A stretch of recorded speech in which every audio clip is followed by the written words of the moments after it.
ప్రతి మనిషి పుట్టుకకు అమ్మా నాన్నలే సృష్టికర్తలు.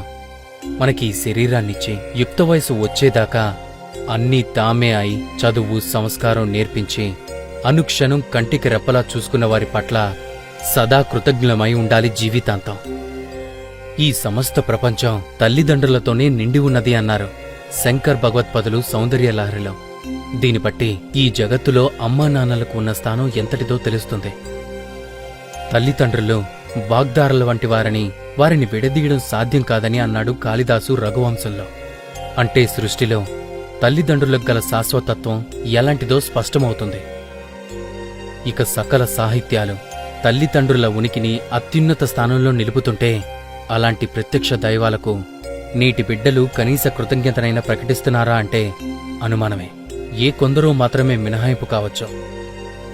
మాతృదేవోభవ పితృదేవోభవ, మాతృదేవోభవ పితృదేవోభవ, తల్లిదండ్రులనే దేవతలుగా భావించేవాడివై జీవించు అనే వేద సూక్తులు చెప్తున్నాయి. ఈ సూక్తిని శిరస్సును ధరించి అనుసరిస్తున్నవారు కొందరైతే తల్లిదండ్రులను తమ సుఖ సంతోషాలకు అవరోధాలుగా భావించి వాళ్లను దయ్యాలుగా చూస్తూ తరిమి కొట్టే అధములైన కొడుకులు లోకంలో లేకపోలేదు. పున్నామ నరకం నుంచి తమను ఉద్ధరిస్తాడనుకునే కొడుకు తాము బతికి ఉండగానే తమకు ప్రత్యక్ష నరకాన్ని చూపిస్తుంటే, వీడు కొడుకా లేక యమకింకరుడా అని తల్లిదండ్రులు దుఃఖించే పరిస్థితులు నేడు సమాజంలో కనిపించటం శోచనీయం. తల్లిదండ్రుల దగ్గర ఉన్న ఆస్తిపాస్తులను, డబ్బు దస్కాన్ని బలవంతంగా లాక్కొని తల్లిదండ్రులను ఇంటి నుంచి మెడపట్టి గింటేస్తున్న కొడుకులు నేడు కనపడుతున్నారు.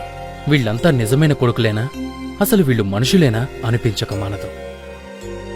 తల్లిని గౌరవించి ఆదరించేవారికి మానవ ప్రపంచంలోనూ, తండ్రిని ప్రేమించి పూజించేవారికి అంతరిక్ష లోకాల్లోనూ, గురువును భక్తి ప్రవర్తనలతో సేవించిన వారికి బ్రహ్మలోకంలోనూ తిరుగుండదని మనుస్మృతి చెప్తుంది.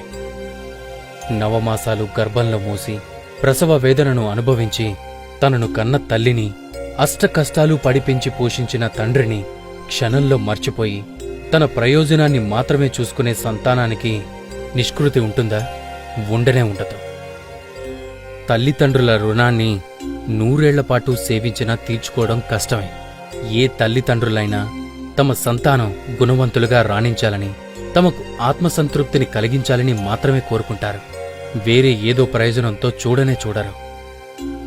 అలాంటి తల్లిదండ్రులను డబ్బు కోసం, ఆస్తుల కోసం, శారీరక సౌఖ్యం కోసం కాలతనటం ఎంతవరకు ధర్మం? గుణహీనులైన ఎందరో కొడుకుల కంటే గుణవంతుడైన ఒక్క పుత్రుడు చాలునని. ఆకాశంలో ఎన్ని నక్షత్రాలు ఉన్నా ఏం ప్రయోజనం? ఒక్క చంద్రుడుంటే చాలు. ఆకాశానికి భూమికి అందం ఆహ్లాదం కలుగుతాయని పంచతంత్రం చెబుతుంది. పార్వతీ పరమేశ్వరులను తల్లిదండ్రులుగా ప్రస్తుతించాడు కాళిదాసు. అంటే తల్లి పార్వతీదేవి వలె సకల మంగళాలకు నిలయమైనదని, అపార కారుణ్యమూర్తి అని, ఆమెను తలుచుకుంటే చాలు సకల సౌభాగ్యాలు వర్షిస్తాయని తాత్పర్యం. అలాగే తండ్రి పరమేశ్వరుడి వలె అడిగిన వెంటనే అన్నీ సమకూర్చే స్వభావం కలవాడని, పోషించే గుణం నిలువెల్లా నిండి ఉన్నవాడని, పిల్లల తప్పులను సరిదిద్దే వాత్సల్య గుణం కలిగినవాడని అర్థం. పార్వతీ పరమేశ్వరుల వంటి తల్లిదండ్రులను హృదయ కమలంలో నింపుకుని ఆరాధించాలే కాని వారి మనసులను నొప్పించరాదనే సత్యాన్ని సంతానం తప్పక గ్రహించాలి. తల్లిదండ్రులు లేని పిల్లలు అనాథలవుతారు. తల్లిదండ్రులు కళ్ల ఎదుట ఉన్నంతకాలం వారి విలువ తెలియదు. వారు కనుమరుగైపోతే ఎంత కష్టం, ఎంత నష్టం, అది ఎవ్వరూ పూరించలేని లోటు. తల్లిదండ్రులు బతికి ఉన్నప్పుడు బాధలకు గురిచేసి చచ్చిన తర్వాత వారి సమాధులపై పూలు చల్లితే ఏం లాభం? మరుజన్మలో కూడా ఈ సంతానమే మాకు కావాలి అని తల్లిదండ్రులు కోరుకునే విధంగా పిల్లలు ప్రవర్తించాలన్నదే అన్ని శాస్త్రాలు ఉపదేశిస్తున్న సత్యం. వారి పాదాలకు నమస్కరిస్తే కాశీ, ప్రయాగాది పవిత్ర క్షేత్రాలు దర్శించిన ఫలం, లక్ష్మీనారాయణులను సేవించిన పుణ్యం దక్కుతుంది. తల్లిదండ్రులు జీవించినంతకాలం వారి మనసులను నొప్పించకుండా అవసరమైనప్పుడు సేవలు అందిస్తే చాలు. అప్పుడు ఈ లోకమే ఒక స్వర్గం, ఒక కైలాసం, ఒక వైకుంఠం, ఒక బ్రహ్మలోకం, ఒక ముక్తిధామం. మిత్రులారా, తల్లిదండ్రులను జీవితాంతం ప్రేమిద్దాం. ఎన్ని జన్మలెత్తినా వారి రుణం తీర్చుకోలేనిది.